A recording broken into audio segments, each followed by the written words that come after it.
And it is important, my brothers and sisters, that the Salafi, Ahlul Sunnah, Ahlul Hadith, that they are at the forefront of perfecting the noble character. Wallahi, it is from the most disturbing of affairs that we hear from, sometimes we hear narrations from our own brothers that we thought nothing bad of. That you find and you hear that they lie, or that they become abusive, or that they swear. Sometimes you hear, narrations where a wife will become abusive to her husband, or a husband will use foul language in front of his wife. That they will conceal the reality of affairs. That they make promises and they break their promises to their children, to their parents. It is of paramount importance that we follow up our tasfiyyah with tarbiyyah. That our tasfiyyah, meaning that we recognize the pure religion, tawheed, aqeedah, aqsam of tawheed. This is sunnah, this is bid'ah, this is iman, this is kufr, this is al-wala, this is al-bara. That we recognize these demarcations and these distinctions between the people of haqq and the people of batil. So where do we stand? We stand with the people of haqq. Follow the way of the salaf. No bid'ah, no shirk, no kufr, no corruption in wala wal bara. Love for Allah, hate for Allah, give for Allah, take for Allah. So this is what we proclaim. If that is not followed up by good character and good tarbiyyah, just as the Prophet ﷺ said that I was not sent except to perfect the noble character, then you have not truly acted upon what that tasfiyyah or what that aqeedah, what it necessitates of character. How can a person possess all of that in terms of his knowledge of Allah, knowledge of the sunnah, knowledge of iman? Like we have studied the hadith of Jibreel over months. That you learn all of that, then you go home and swear at your wife, or that you neglect your children, or that you shout at your parents, or that you lie to the people, whether they are Muslim or non-Muslim. Tasfiyyah must be backed up by the tarbiyyah. You cannot have one pillar without the other. Both of them form the foundations of da'wah to Salafiyyah. This is what Shaykh al-Albani rahimahullah ta'ala used to talk about, tasfiyyah and tarbiyyah, tasfiyyah and tarbiyyah. Not just tasfiyyah, not just tarbiyyah, because tarbiyyah on its own, without knowing what that tarbiyyah is built upon, which is what? Which is the deenu sahih, which is the correct religion.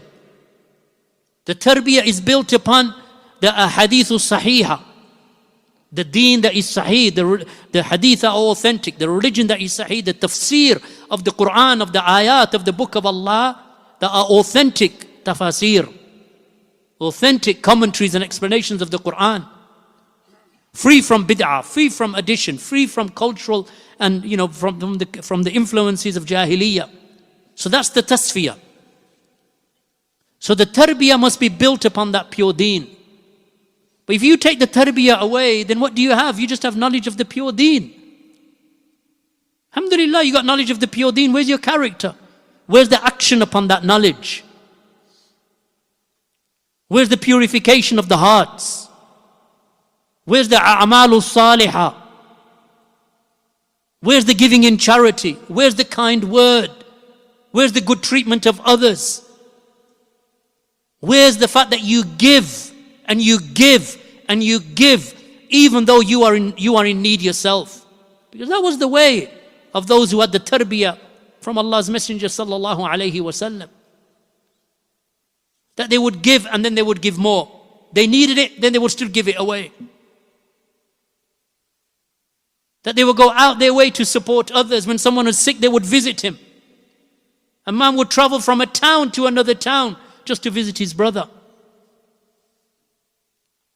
A man would put, a morsel of food into the mouth of his wife. This is Rasulullah sallallahu alaihi wasallam and his companions.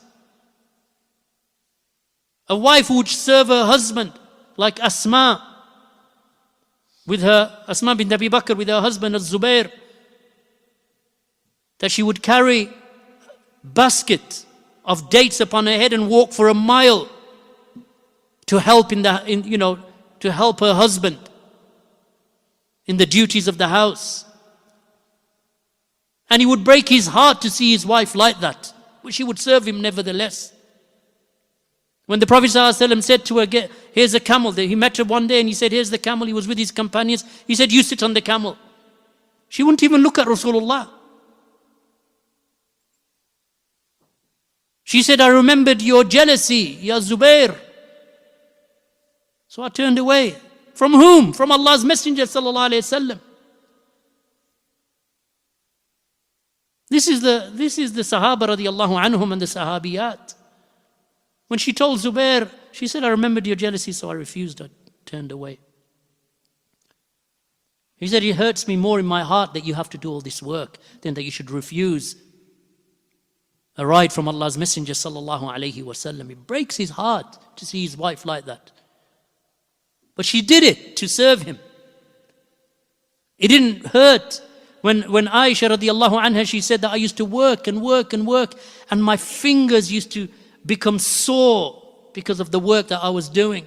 So I came to Allah's Messenger sallallahu alayhi wasallam, and he wasn't there. So I said, I left a message that I need a servant. So Allah's Messenger sallallahu alayhi wasallam came to her house and told her and Ali, shall I tell you what's better than that? That when you go to sleep at night, that you say Subhanallah 33 times. You say Alhamdulillah 33 times. And you say Allahu Akbar 34 times. That is better for you than the servant that you ask for.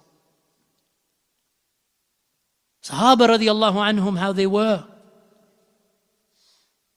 The manners that they had. So when, it's not just a matter of, Alhamdulillah, I don't lie. Not just that you don't lie. Not just that you don't break your contracts. But rather that even on the side of what you actually physically do, because all of these are withholding, right? You don't lie. You don't break your contract. You're not dishonest. You don't break your word. You don't insult. All of these are what? Withholding, withholding, withholding, which is good. But all of these have, there are things on top of this that you do by way of righteousness and piety. That our young ones, our youth and our elders, our parents, regardless of what level of the community that you're at, we should be seen as a model in our society, a model community of Salafis. I'm not just talking about Birmingham, wherever the Salafis are. South Philly in the US, North Carolina, Florida, West Palm Beach. In all these places where there's Salafis in Barbados, Salafis in Jamaica, Salafis in Pakistan, Salafis in London, Manchester, Bradford, wherever they are.